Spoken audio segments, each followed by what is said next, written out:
A Day in My Life, here in the countryside of China, Ziyang, Sichuan. Hello sa inyo!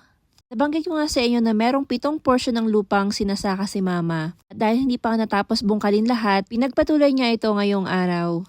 Tumulong nga si Ash sa pagbubungkal ng lupa, kaso hindi marunong. Napagsasabihan tuloy ni Mama. At nung hindi na makatiis yung matanda, ay nako, kinuha na lang sa kanya. Mas malakas pa si Mama compare kay Ash. Natawa na lang talaga ako, kaya ito din yung reason kung bakit itong si Mama ay sinusolo yung trabaho at hindi na nanghihingi ng tulong. Kasi mas gamay nga daw niya yung mga gawain dito sa bukid, kaya hindi na niya inaubligang tumulong sa kanya yung mga anak niya. Kahit isang araw pa yung maggaganyan, parang hindi siya napapagod. And gaya ng sabi ko, si Mama at si Papa talaga ang pinagkakabalahan dito sa bukid ay pagpa-farming at pag-aalaga ng mga hayop. At yung mga produce nga ay pangkonsumo lamang ng pamilya. Kaya may mga nagtatanong sa inyo, kung hindi nga daw nagbebenta ng mga ani, paano na yung mga gastusin sa araw-araw? Kaya sasagutin natin yan sa video neto. Aside from manok, pato, si Mama po ay nag-aalaga ng baboy. Sa isang taon, 4 na baboy po yung inaalagaan niya. Pero ngayon ko lang din to nalaman kasi noon 2 baboy lang yung nakita ko. Bali po, 2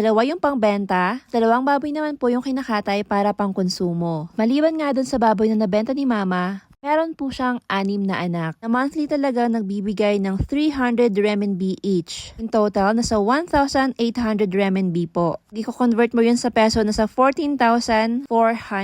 Alam ko, malaking bagay na yung 14,400 kasi dito sa countryside, hindi naman lahat ay binibili kaya nakakapag-ipon talaga si Mama. Bibili man sa labas, napakamura ng bilihin dito lalo na ng pagkain. Sa kuryente at sa tubig naman, sobrang baba lang din yung binabayaran nila. At alam ko nga, sa 25 renminbi lang yung kuryente na binabayaran ni Mama monthly. Pag sila lang talaga dito ni Papa, di talaga sila masyadong magastos sa tubig at sa gas kasi nga marami po silang panggatong. Libre na din yung tubig kasi meron po silang deep well. Kahit nga mga pahon ng mais ay iniipon nila para panggatong. Kaming free dito sa countryside compare sa city. Kaya nakakapag-ipon talaga si Mama. Nakakabili din talaga ng mga gamit dito sa bahay. Kahit nga mga simpleng renovation dito sa bahay, papagawa ni Mama na hindi humihingi ng tulong sa mga anak niya. At nakwento nga sa akin ni Ash noon na kahit may trabaho na daw siya ay nakakautang pa rin siya sa mama niya. Dahil madami nga daw pera si Mama kasi marunong daw talaga mag-handle ng pera. And another katanungan na ating sasagutin, bakit daw ang itim ng mantikang ginagamit namin sa pagluluto? Sa mga hindi po nakakaalam, ang gamit po naming mantika ay homemade rapeseed oil. Kasi si Mama po ay nagtatanim din ng rape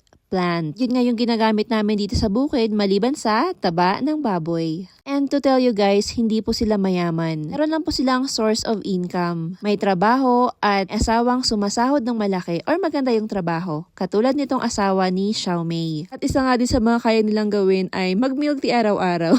Kahit nga ito sa bukid kami, nakakapag-milk tea pa din. So ayun lang, sana nakontento kayo sa sagot ko. Kung may mga iba pa kayong katanungan, comment nyo lang sa comment section. So ayun lang, thank you for watching. Hanggang sa muli. Bye-bye!